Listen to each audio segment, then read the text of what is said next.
তো গাইস আসসালামু আলাইকুম। একটা অসহায় ভাই দেখতেছি, পায়ের অবস্থা খুবই খারাপ। আসেন জিজ্ঞাসা করি কি অবস্থা। আসসালামু আলাইকুম ভাই। আসসালামু আলাইকুম ভাই। ওয়ালাইকুম আসসালাম, কেমন আছেন ভাই? আলহামদুলিল্লাহ ভাই, ভালো ভাই।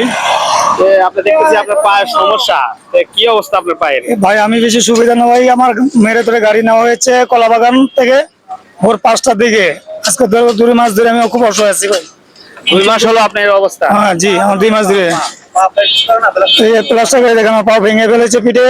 ওরা ছিল 6 জন। তো আমাকে নিয়ে বলছে মামা কলাবাগান যাবেন, তো যাবো। নিয়ে আসার পরে আমাকে বললো যে আপনাকে 50 টাকা বেশি দেওয়া হবে। আমি বলছি 50 টাকা বেশি দেওয়া হবে না, ভাড়া যেটা বেচতে পারে আমাকে ওইটাই দিন। নেওয়ার পরে পিস দিয়ে মুখ বাঁধছে, মুখ বাঁধার পরে হাত বাঁধছে, হাত বাঁধার পরে আমার পিটাইছে। পিটানোর পরে আমার এই গাড়ি দৌড়া জোর জস্তি করছে। জোর জস্তি করার পরে গাড়ি ভিতরে নিয়ে আমার ফালাই লোক আগারগাঁও পাসপোর্ট অফিসে নিয়ে ফালাইছে। তো আমাদের অন্য ভ্যানালা নিয়ে আসছে হাজারিবাগ। নিয়ে আসার পরে আমার অনেকে চিনতে পারছে, অনেকে চিনতে পারে নাই। কারণ আমার এই নাক মুখ পুরো কালো ছিল, এটা ব্লাড পড়ছে। তাছাড়া চোখে সমস্যা হয়েছিল।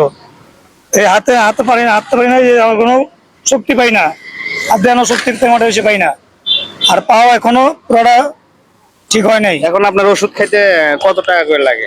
দৈনিক আমার আপনার 300-400 টাকা, দৈনিক 500 টাকাও লাগে, কোনদিন 500-600 টাকাও লাগে। তাহলে তো অনেক টাকা। এর টাকা কিভাবে ব্যবস্থা করেন? ওই যে আমার ভাই ব্রাদার যারা আছে এদের কাছে যাই, সাহায্য করে এভাবে হ্যাঁ চিকিৎসা করতে? হ্যাঁ জি। তো যাই হোক গাইস, শুনলেন যে ভাইয়ের অবস্থা, মানে মেরে ধরে নিয়ে গেছে আর কি গাড়িটা। আসলে খুব অসহায় গরিব মানুষ। আসলে যারা নিছে তারা কাজটা ঠিক করে নাই। তো ভাইয়ের গ্রামের বাসা কোথায়? আমার দেশের বাড়ি পটুয়াখালী। এখানে থাকেন কই? যাও চার লাখ মেডিকেল এখানে। ও আচ্ছা আচ্ছা। তো গাইস, এক প্রবাসী ভাই সৌদি থাকে, সে এক অসহায় মানুষের দেওয়ার জন্য কিছু টাকা দিছে। তো 1000 টাকা দিছে। তো এই ভাইকে আমি টাকাটা দিয়ে দিলাম। আপনারা দোয়া করবেন এই প্রবাসী ভাইয়ের জন্য, আর এই ভাইয়ের জন্য দোয়া করবেন।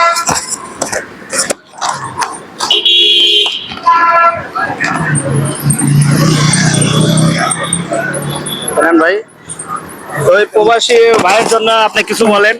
ভাইকে অসংখ্য ধন্যবাদ আমাকে দেখার জন্য। এবার আপনাকে আমার মন থেকে দোয়া করি, আপনাকে ইনশাল্লাহ আল্লাহ খুব ভালো রাখুক। আপনার কাছে আল্লাহ দোয়া করি, ঠিক আছে? সবাই করতে পারেন, আল্লাহর কাছে দোয়া করি আর কি। যাই হোক, প্রবাসী ভাইয়ের জন্য আমার মন থেকে দোয়া রইলো, যে অসহায় মানুষকে সাহায্য করার জন্য। তো ভিডিওটা যদি ভালো লাগে তাহলে লাইক কমেন্ট শেয়ার করবেন। আর আমি যেন এরকম কাজ করতে পারি, অসহায় মানুষের পাশে থাকতে পারি, সবাই দোয়া করবেন। ধন্যবাদ।